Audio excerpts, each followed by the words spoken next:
Je suis Bertrand Picard, explorateur, médecin, président de la Fondation Solar Impulse, et je suis beaucoup plus intéressé par les solutions que par les problèmes.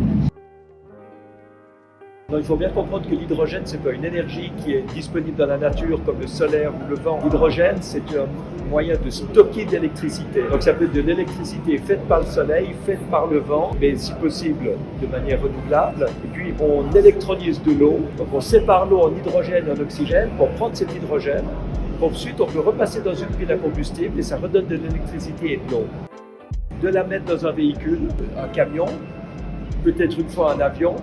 On commence avec des trains et des bateaux, et puis on peut aussi utiliser l'hydrogène comme source de chaleur pour faire de l'acier ou pour le combiner avec de l'azote pour faire des engrais. Donc l'hydrogène, c'est vraiment à la base d'une nouvelle industrie.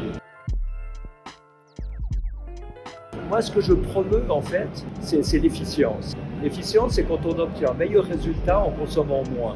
Donc l'efficience énergétique permet de réduire le gaspillage d'énergie et en même temps de soulager la facture énergétique de ceux qui utilisent de l'énergie. Il faut de l'efficience dans les déchets, il faut réutiliser les déchets pour en faire autre chose. Il faut de l'efficience dans l'alimentation, histoire d'arrêter de perdre 50% de la nourriture entre la culture et puis la consommation. Donc tout ça, c'est fondamental parce que si on est efficient, qu'on gaspille moins, les énergies renouvelables vont suffire.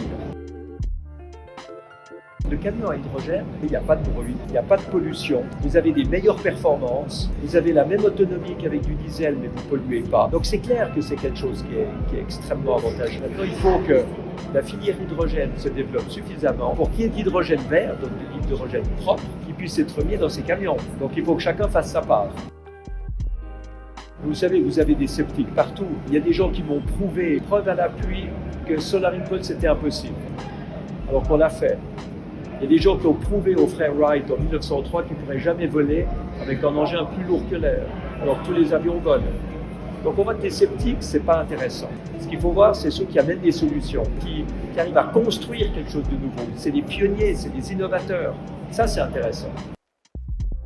L'innovation, il faut bien voir que ça ne doit pas consister à attendre d'avoir des nouvelles solutions dans le futur et justifier de cette manière-là le fait qu'on ne fait rien aujourd'hui, parce que peut-être que dans le futur, on pourra corriger nos erreurs. Pour moi, ce n'est pas ça l'innovation. L'innovation, c'est amener des solutions qui sont meilleures. Et par conséquent, il faut déjà utiliser l'innovation qui existe, pas encore celle qui n'existe pas, celle qui existe aujourd'hui.